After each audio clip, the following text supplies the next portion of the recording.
दिन आप सभी को मुबारक हो। मैं मिशा चंदर आप सभी को इस सप्ताह का हमारा वेस्पर्स के भाग में स्वागत करना चाहती हूँ। Revelation 21 verses 3 and 4 में कहता है, I heard a loud shout from the throne saying, Look, God's home is now among his people. He will live with them and they will be his people. God himself will be with them. He will wipe every tear from their eyes and there will be no more death, no sorrow, no crying or pain. All these things are gone forever. जी हाँ, यहाँ पर हमको एक वादा देता है परमेश्वर कि जब हमको वो नया जेरूसलम यानी कि स्वर्ग को ले जाएगा तो वहाँ पर कोई रोना धोना, कोई दुख तकलीफ नहीं रहेगा। तो हम आशा करते हैं कि हम परमेश्वर में फेथफुल रहे ताकि वो हमको स्वर्ग राज ले जा सके। तो इन्हीं शब्दों से मैं एक बार फिर आप सभी को एक हार्दिक स्वागत देती हूँ और एक मास्टर्स वेलकम हमारा होली स्पिरिट को जाता है जो हमारे संग इस भाग में रहेगा। तो आप सभी दिल थाम के बैठिए क्योंकि अब हम इस कार्यक्रम का पहला गीत में भाग लेंगे। प्यारो हिम्मत बांधो, आगे बढ़ो, उसका निशान जीतेंगे हम, प्यारो हारेगा शैतान, हाँ जीतेंगे हम, प्यारो हारेगा शैतान।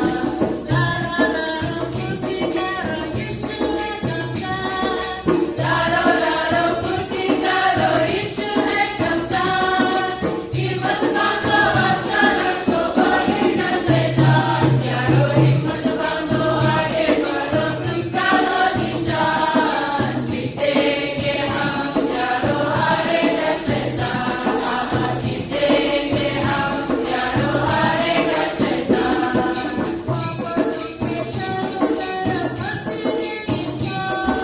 पाप तुम्हें चारों चारों फंसे हैं इंसान, दया करो किसी पर हुआ परेशान, प्यारो हिम्मत बांधो, आगे बढ़ो, उसका लो निशान जीतेंगे हम, प्यारो हारेगा शैतान, हाँ जीतेंगे हम, प्यारो हारेगा शैतान।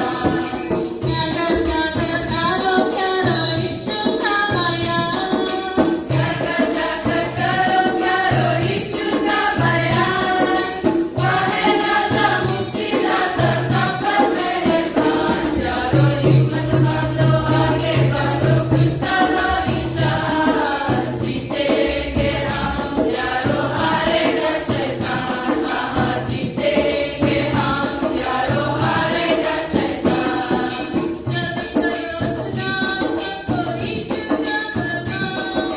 जल्दी करो स्नान, सबको यीशु का फरमान, पापी बसे जाते लाते तो उसका ईमान, प्यारो हिम्मत बांधो, आगे बढ़ो, उसका लो निशान जीतेंगे हम, प्यारो हारेगा शैतान, हाँ जीतेंगे हम, प्यारो हारेगा शैतान।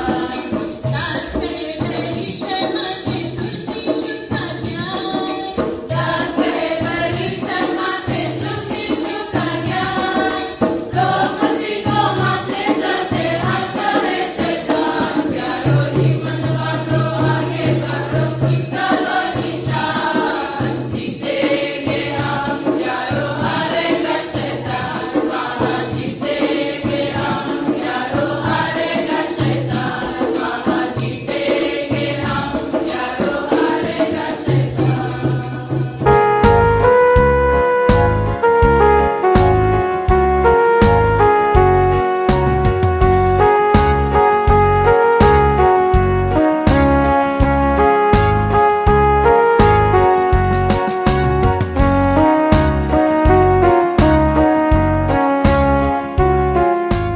Crisis changed everything for ADRA.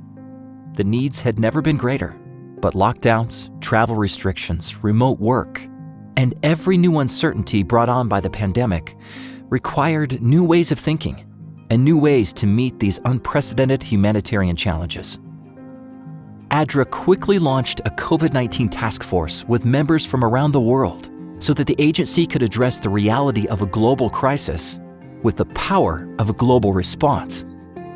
In addition, they leaned on their partnership with the church and the Worldwide Church Network to reach even more of our neighbors in need around the world. As the potential devastation of the pandemic first became evident, ADRA's Africa Regional Office partnered with Adventist Women's Ministries and youth departments in 16 countries with one goal: to ensure communities wouldn't go hungry during the crisis.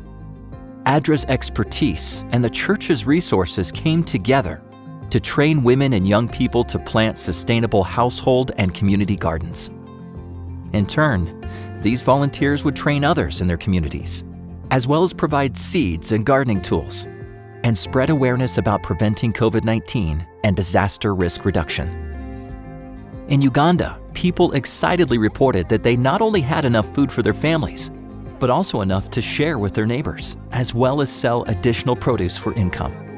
The success of the project in Uganda prompted the church to donate 100,000 hectares of land to ADRA to launch an Adventist Learning and Livelihood Center, where together they can continue to serve many more people in coming years. In Zambia, youth taught local women how to minimize the effects of disasters on the local area. And the women, in turn, taught the youth how to prepare the nutritious food they'd grown together in community gardens. Word continued to spread, and more people wanted to be included.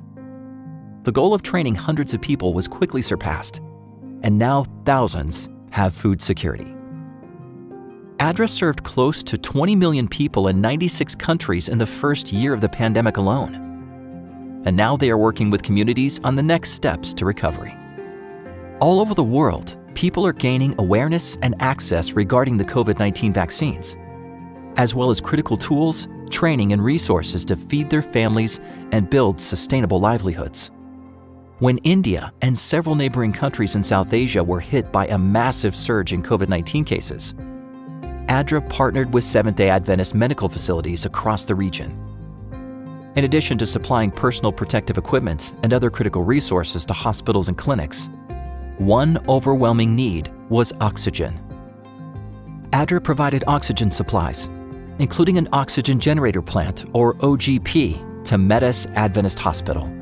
This OGP allowed the hospital to have its own sustainable source of oxygen for this crisis and beyond. ADRA is currently working on the delivery of 6 more OGPs for medical facilities in India. Hello everyone, this is the oxygen generation plant which is sent by ADRA. We really want to thank ADRA for understanding our need of the hour. When the entire country was battling with a shortage of oxygen supply, we also at Metis Adventist Hospital had these difficulties, and we really want to thank ADRA. Thank you, ADRA. Jesus said that when he comes in glory, he will say to the righteous, "For I was hungry, and you gave me something to eat. I was thirsty, and you gave me something to drink. I was a stranger, and you invited me in. I needed clothes, and you clothed me. I was sick, and you looked after me. I was in prison, and you came to visit me. Truly, I tell you, whatever you did for one of the least of these brothers and sisters of mine, you did for me." A portion of your mission offerings helps the work of ADRA.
साथ आएंगे, मारे मुंह को वो जगाएंगे, लाखों फरिश्ते साथ आएंगे, मारे मुंह को वो जगाएंगे, जी उठेंगे, तैयार होंगे साथ जाने को।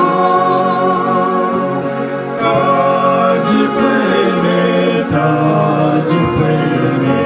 तेरा यीशु आ गया। ताज पहने मेरा यीशु तेरा यीशु आ गया।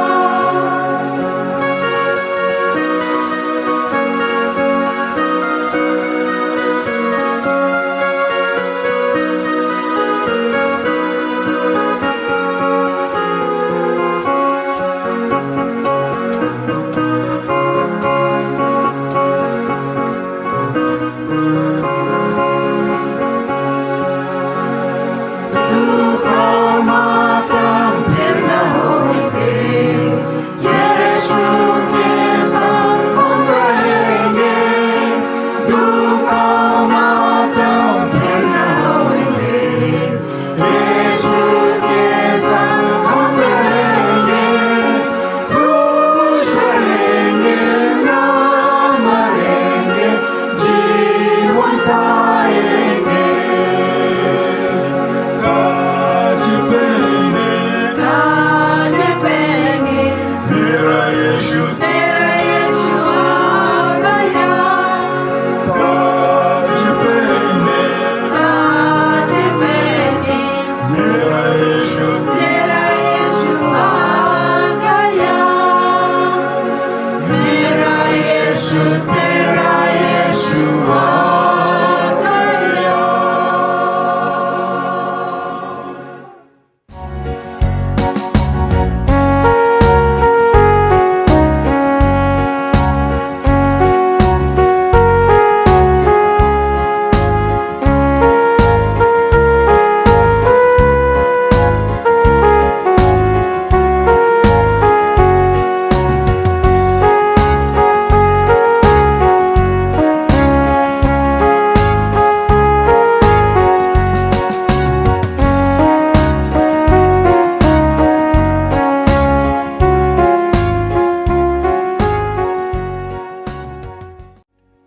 Heavy Sabbath. मैं एक बार फिर आप सभी को स्वागत करती हूँ हमारा हेल्थ टॉक में।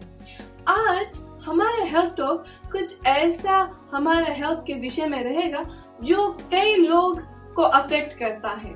आज हम अपनी जो आँख के विषय में देखेंगे और मैं आज आपको 6 टिप्स दूंगी जहां पर आप प्रिवेंट करते हैं विजन या आई लॉस।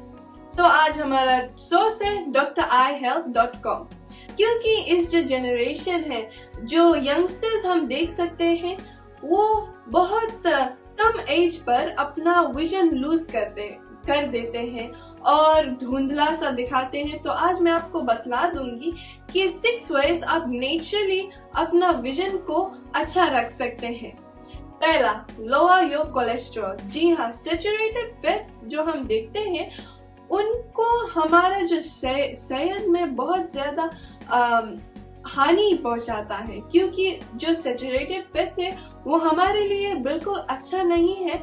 इसीलिए हमारा जो आँख, जो विजन हमारा है वो बहुत लो हो जाता है, बहुत हमको धुंधला दिखाई देता है या फिर बहुत बुरा दिखलाता है। दूसरा, प्रैक्टिस गुड हाइजीन। जी हाँ, अभी तो हम देखते हैं क्योंकि जो कोविड हम देखते हैं डिजीज है, इसीलिए अभी कई लोग हैं सिर्फ अभी वो गुड हाइजीन प्रैक्टिस करते हैं। परंतु हमें सिर्फ कोविड के खातिर नहीं, परंतु अपना आँख और अपना खुद का शहर, खुद का जो बॉडी है, उसके लिए हमको अपना गुड हाइजीन रखना चाहिए और हमको हाथ और अपना फेस है वो रेगुलरली धोना चाहिए, क्योंकि इसी तरह जो केमिकल्स है, जो बैक्टीरिया है, वो हमारा आँख से दूर रहेगा।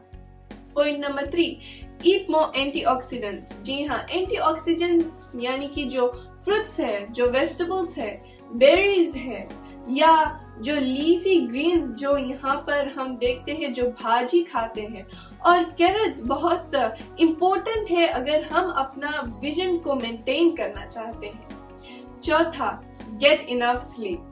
हम लोग जानते हैं कि अगर हम अच्छा से सोते नहीं हैं तो हमारे जो आँख के नीचे डार्क सर्कल्स हो जाता है, परंतु अगर हम अच्छा अमाउंट ऑफ स्लीप लेंगे और हमारा जो राइट नंबर ऑफ आवर्स हम सोएंगे तो हमारा जो आईज है वो स्ट्रेन्ड नहीं रहेगा और हमारा जो आँखें है वो बहुत ड्राई नहीं, ग्रिटी नहीं फील करेगा। Point number 5, don't smoke. जी हाँ, हमारा शास्त्र भी कहता है कि हमें दारू तंबाकू नहीं पीना चाहिए, क्योंकि परमेश्वर चाहता है कि हमारा जो शरीर है वो साफ रहे, और सिर्फ परमेश्वर के लिए नहीं परंतु हम अपने लिए भी स्मोक नहीं करें और दारू तंबाकू नहीं पिए, क्योंकि इसी से हमारा जो आई विजन है वो और ज्यादा लो हो जाता है और हमको और ज्यादा बुरा दिखाने लगता है। और हमारा आखिरी पॉइंट है, स्टार्ट यूजिंग द 20-20-20 मेथड। अगर आप ये रूल को पहले दफा सुन रहे हैं तो कोई बात नहीं, मैं आपको बतला दूंगी, परंतु जिन लोगों को आँख का प्रॉब्लम है वो शायद जानते हैं। ये जो रूल है ये सिंपली हमको बतलाता है कि हर 20 मिनट्स पर जो ब्लू स्क्रीन देखते हैं, यानी कि टेलीविजन या मोबाइल फोन या लैपटॉप्स वगैरह, आप अगर 20 मिनट्स के बाद आप वहां से निकलकर कोई सेफ एनवायरनमेंट या कोई नेचुरल एनवायरनमेंट में 20 फीट दूर, यानी कि 20 फीट दूर आप ताके सिर्फ 20 सेकंड्स के लिए, तो वो 3:20 हो गया। यानी कि आप 20 मिनट्स के बाद अपना ब्लू स्क्रीन से 20 फीट दूर कहीं ताके 20 सेकंड्स तक। तो इसी तरह आप अपना जो विजन लूज करने का चांसेस कम कर देंगे। तो ये था हमारा इस सप्ताह का हेल्थ टॉक। हम आशा करते हैं कि आप अपना विजन मेंटेन करें और हमारा इस कार्यक्रम को देखते रहें। शुभ रात्रि।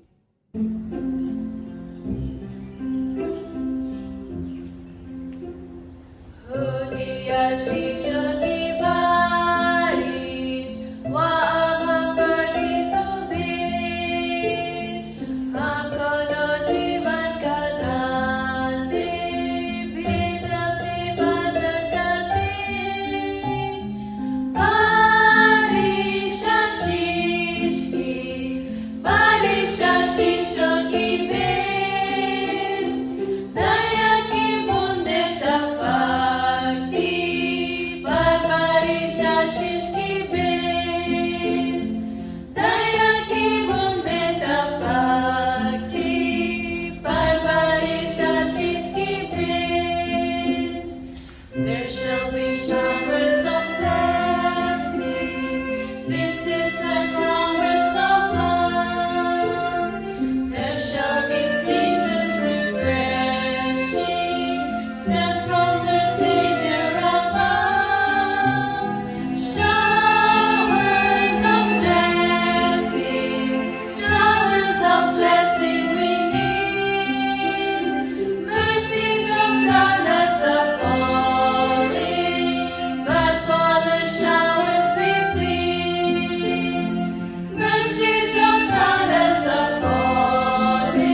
प्रभु की जय। एक बार फिर मैं आप सभी को इस वेस्पस के प्रोग्राम में स्वागत करती हूँ। और आगे बढ़ने से पहले क्यों ना हम सर को झुका लेंगे और प्रार्थना में जाएंगे। महान दयालु शक्तिशाली पिता परमेश्वर, हम आपके बच्चे आपके पास आते हैं। पिता परमेश्वर, आपको बारंबार धन्यवाद देते हैं इस मौका के लिए कि एक बार फिर हम आपके जो स्तुति और आराधना कर सकते हैं। पिता परमेश्वर, धन्यवाद देती हूँ कि आप हमारे साथ थे 6 दिन, और जैसे इस सेबत आवाज़ में हम जा चुके हैं। पिता परमेश्वर, हम जानते हैं आप हमें ब्लेस करेंगे। पिता परमेश्वर, हमारे जो सुनने वाले हैं किसी भी माध्यम से वो सुन रहे हैं, पिता परमेश्वर, उनको भी पवित्र आत्मा से सर से पांव तक ढाक लेना, ताकि जो भी आज सुनेंगे वो कुछ समझ सकेंगे और अपने जीवन को बदल सकेंगे। पिता परमेश्वर, हमारे भी साथ रहना। पिता परमेश्वर, वोच देना, ताकि जो भी हम यहाँ से कहेंगे वो सिर्फ आपके ही तरफ से रहेगा। प्रभु जी, पिता परमेश्वर, हम तो पापी मनुष्य हैं। प्रभु जी, हमारी गलती को माफ़ करना। पिता परमेश्वर, और धन्यवाद देती हूँ कि आप हमारे साथ हर वक्त रहते हैं और हमारे प्रार्थना को सुनते हैं और ग्रहण करते हैं। ये सब हम मानते हैं पिता, पुत्र, पवित्र आत्मा के नाम से, आमीन। जी हाँ दोस्तों, साथियों, आज हमारा जो टॉपिक है वो कहता है बी एंग्शियस फॉर नथिंग, यानी कि बेचैन या चिंतित नहीं रहना किसी चीज़ को लेकर। एक छोटा सा टेस्टिमनी है यहाँ पर एक नौजवान बच्ची के बारे में। वो अपने एक टेस्टिमनी को यहाँ पर शेयर किया, और वो कहती है जब वो 2 या 3 साल की बच्ची थी तो बहुत ज़्यादा रोती थी, या इसलिए क्योंकि उसके पेट में थोड़ा ज़्यादा गैस हो जाता था और उससे बहुत दर्द होता था। इंग्लिश में शायद हम इसको कोलिकी बेबी कहते हैं। उसकी माँ बहुत परेशान थी और परमेश्वर के पास ले जाने के बजाय जो पुजारी है या फिर ओझा है उसके पास ले गई। वहाँ से उसका जीवन शैतान और डीमंस के काबू में आ गया। ये बेटी उस अंधेरे जीवन में जीने लगी, इस काला जादू वाला दुनिया में गुम हो गई। कई पादरी कोशिश किया उसे ठीक करने को, पर सफल नहीं हुए। एक समय 2 ईसाई लोग उनके घर पर आए। जैसे उन दोनों ने उसके घर में एंटर किया, एक व्यक्ति गिर गया और उठ नहीं पाया, और जो दूसरा व्यक्ति था, उसका जो साथी था, उसे अपने दोस्त को उसने उठाने में मदद करने लगा। और वो सुनता है कि घर में जो फर्नीचर है वो अपने आप मूव होने लगा है। इन दोनों ने अपने पादरी को बतलाया क्या हुआ, और पादरी भी कोशिश किया पर वो भी सफल नहीं हुआ। ये लोग यहाँ पर शैतान के ताकत के साथ सामना कर रहे थे, क्योंकि शैतान इस बच्ची को अपने काबू में कर लिया था। इस बच्ची के पास बहुत शक्ति था पर कोई शांति नहीं महसूस किया। उसने कहा, it was like holding a lot of lions on leashes in one hand and whip on the other hand. You have to constantly feed and whip every single lion. Otherwise, the one that you are not controlling will turn around and bite you. कोई rest और शांति नहीं था इस बच्ची के जीवन में। She could not even sleep. पर कैसे इस बेटी को छुटकारा मिला इस अंधेरे जीवन? How did she experience God's peace? जब इसका मुलाकात 2 ईसाई मेडिकल स्टूडेंट्स से हुआ, जब ये यूनिवर्सिटी जाने लगी।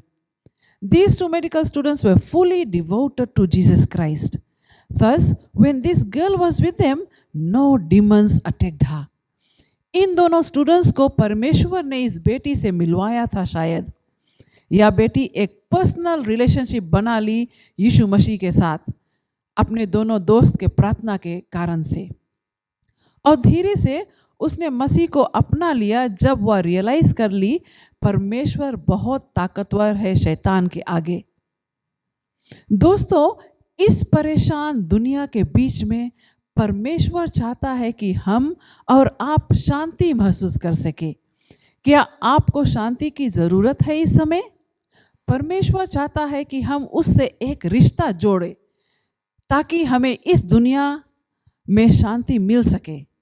How can we experience peace in our relationship with God? Paul हमें रोमन्स 5:1 में जवाब देता है, जब हम विश्वास से धर्मी ठहरे तो अपने प्रभु यीशु मसीह के द्वारा परमेश्वर के साथ मेल रखें। परमेश्वर यीशु मसीह हमें सच्चाई बतलाता है हमारे स्वर्गीय पिता के बारे में। वह हम सभी से बेहद प्रेम करता है। He is not out to catch us in our sin. He wants to save us. He is not against us. He is for us. हम धर्मशास्त्र से देखते हैं जॉन 3:16 में, क्योंकि परमेश्वर ने जगत से ऐसा प्रेम रखा कि उसने अपना एकलौता पुत्र के दे दिया, ताकि जो कोई इस पर विश्वास करे वह नाश ना हो परंतु आनंद जीवन पाए। हमारा पाप, अपराध और शर्म हमें परमेश्वर से दूर करता है, पर परमेश्वर हमें माफ करना चाहता है। जैसे 1 जॉन 1:9 में बतलाता है, यदि हम अपने पापों को मान लें तो वह हमारे पापों को क्षमा करने और हमें सब अधर्म से शुद्ध करने में विश्वास योगी और धर्मी है। दोस्तों, अगर हम इस सच्चाई को मान लेंगे जो धर्मशास्त्र में कई बार बतलाया गया है, तब हमें शांति जो सिर्फ परमेश्वर से आता है वह मिलेगा। अपोस्तल पौल एक घोषणा करता है कि परमेश्वर हमें बहुत प्रेम करता है। कोई बात नहीं, हम गंभीर पाप कर देते हैं। Remember friends, God loves the sinners, but He hates sin. When we look our worst, He comes looking for us. Look 19:10 में बतलाता है, क्योंकि मनुष्य का पुत्र खोए हुए को ढूंढने और उनका उद्धार करने आया है। परमेश्वर हम लोगों से इतना प्रेम करता है और वह कुछ भी कर सकता है अपने पावा में हमें बचाने के लिए। दोस्तों, फिर हम क्यों इधर उधर भागते हैं शांति या इलाज की खोज में? God wants you to experience His peace in your relationship with Him and also peace in the midst of the challenges of life. John 14:27 में कहता है, मैं तुम्हें शांति दिए जाता हूँ, अपनी शांति तुम्हें देता हूँ, जैसे संसार देता है मैं तुम्हें नहीं देता। तुम्हारा मन ना घबराए और ना डरे। जॉन 16:33 में कहता, These things I have spoken to you that in me you may have peace. जी हाँ दोस्तों, साथियों, कौन ऐसा चीज है जो आपको जीवन से शांति छीन रहा है? बीमारी, गरीबता, महंगाई, जुर्म और अत्याचार, परिवार में लड़ाई? कैसे हम परमेश्वर का शांति पा सकते हैं इतने मुसीबत में? सबसे मुख्य बात हमें जानना जरूरी है कि अगर हम परमेश्वर में विश्वास रखते हैं तब ये सब सफरिंग सिर्फ कुछ दिन के है, टेम्पररी है। धर्मशास्त्र में अपोस्तल पौल जो था वह भी मुश्किलों से गुजरा जब वह प्रभु के वचन को बांट रहा था। वह अपने दुख कोरिन्थ एक इलाका है वहाँ शेयर किया। 2 Corinthians 4:8-9 में कहता है, हम चारों ओर से क्लेश तो भोगते हैं पर संकट में नहीं पड़ते, निरोग तो है पर निराश नहीं होते, सताए तो जाते हैं पर त्याग नहीं जाते, गिराए तो जाते हैं पर नाश नहीं होते। कुछ चैलेंजेस अपोस्तल पौल ने सहा था। वह जब मसीह के बारे में लोगों से बतलाता था, लोग सुनना नहीं चाहते थे। उसे मारा गया, जेल में बंद किया गया, उनके करीब दोस्त उनको छोड़ दिए। How could Paul experience peace in the midst of these challenges? धर्मशास्त्र में हमें 2 Corinthians 4:16-18 में बतलाता है, इसीलिए हम निराश नहीं होते, यद्यपि हमारा बाहरी मनुष्य नाश भी होता जाता है तो भी हमारे भीतरी मनुष्य दिन प्रतिदिन नया होता जाता है, क्योंकि हमारा पल भर का छोटा मोटा दुख हमारे लिए बहुत ही महत्वपूर्ण और आनंद जीवन महिमा उत्पन्न करते जाता है। और हम तो देखी हुई वस्तुओं को नहीं परंतु अनदेखी वस्तुओं को देखते हैं, क्योंकि देखी हुई वस्तुओं थोड़े ही दिन के हैं परंतु अनदेखी वस्तुएं सदा बनी रहती है। Paul reminds us that the challenges of this life that threaten to rob us of our peace are only temporary. A better day is coming. पौलुस अपना चुनौती आनंद जीवन पर हर वक्त रखता था। जो पत्र उसने कोलोसियंस के पास लिखा वह कहता है, पृथ्वी पर नहीं परंतु स्वर्गीय वस्तुओं पर ध्यान लगाओ, क्योंकि तुम तो मरेगा और तुम्हारा जीवन मसीह के साथ परमेश्वर में छिपा हुआ है। जब मसीह जो हमारा जीवन है प्रकट होगा तब तुम भी उसका साथ महिमा सहित प्रकट किए जाओगे। जी हाँ दोस्त, यही हमारा धन्य आशा है। धर्मशास्त्र टाइटस 2:13 में कहता है, और उस धन्य आशा की प्रतीक्षा करते रहे जब हमारा महान परमेश्वर और उद्धारकर्ता यीशु मसीह की महिमा प्रकट होगी। When Jesus returns in glory, you will also appear with him in glory. That precious assurance puts the challenges of this life into a new perspective. Yes, friends, we can then experience God's peace in the midst of sickness, hardships, and persecution because we know that the challenges are only temporary. हमें शांति इस दुनिया में मिल सकता है साथियों, क्योंकि यीशु मसीह ने हमसे वादा किया है कि मैं तुझे कभी ना छोड़ूंगा और ना कभी तुझे त्यागूंगा। Hebrews 13:5 में We do not face these challenges alone. Jesus is with us. So why be anxious for nothing? Matthew 28:20 में एक वादा किया है, और उन्हीं सब बातों जो मैंने तुम्हें आज्ञा दी है, मैं जगत के अंत तक सदैव तुम्हारे संग हूँ। What a beautiful promise, friends. He sends His Spirit to be with us and in us. He commissions holy angels to protect us. We don't have to live in fear. धर्मशास्त्र में फिलिपियंस 4:6 में कहता है, प्रभु में सदा आनंदित रहो। मैं फिर कहता हूँ, आनंदित रहो। तुम्हारे कोमलता सब मनुष्यों पर प्रकट हो। प्रभु निकट है। किसी भी बात की चिंता मत करो, परंतु हर एक बात में तुम्हारे निवेदन, प्रार्थना और विनती के द्वारा धन्यवाद के साथ परमेश्वर के सन्मुख उपस्थित किया जाए। जी हाँ दोस्तों, परमेश्वर का वादा सच्चा है। दोस्तों, क्या आप परमेश्वर का शांति महसूस करना चाहते हैं इस दुनिया में? Then reach out to him in faith.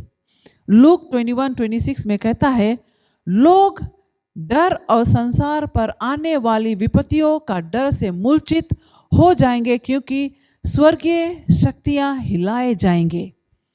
God wants you to experience His peace. क्या आप तैयार हैं? क्या आप परमेश्वर को अपनाना चाहते हैं और उसके प्रेम को महसूस करना चाहते हैं?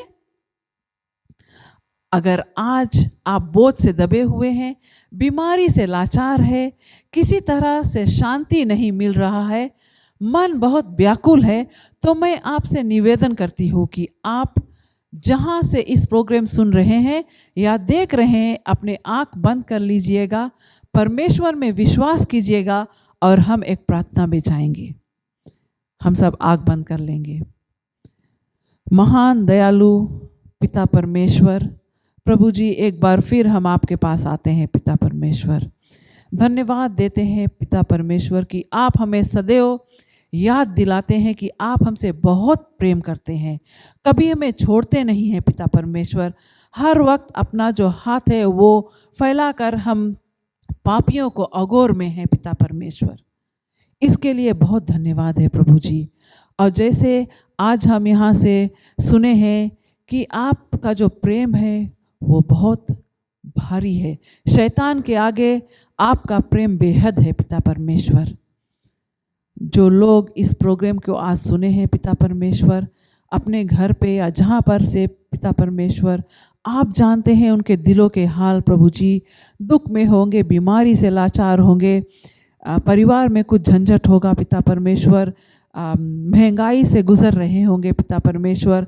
आप सिर्फ दिलों के हालों को जानते हैं प्रभु जी। उनको आपने चंगाई वाले हाथ से बढ़ाकर छुइएगा पिता परमेश्वर, ताकि उसके उन लोगों को आपके जो प्रेम है महसूस हो सके पिता परमेश्वर। सभी दुख तकलीफ से वो दूर हो जाए है पिता परमेश्वर। सभी के साथ रहना इस सेबत दिन और आने वाले सप्ताह पिता परमेश्वर। धन्यवाद देती हूँ सबके जीवन के लिए प्रभु जी, और आपके महान प्रेम के लिए पिता परमेश्वर।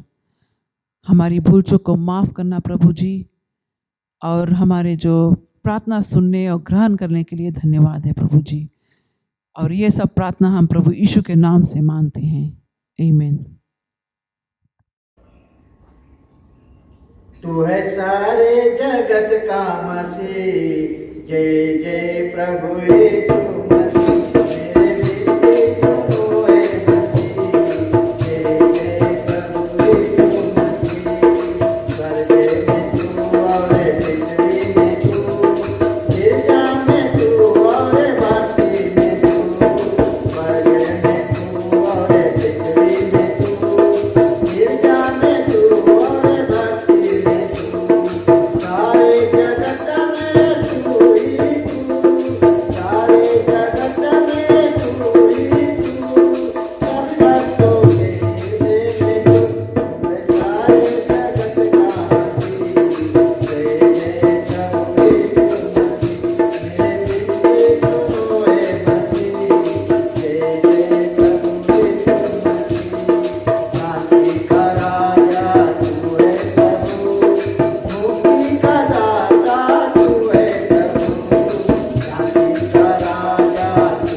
आशा मेरी पूर्ण करो, आशा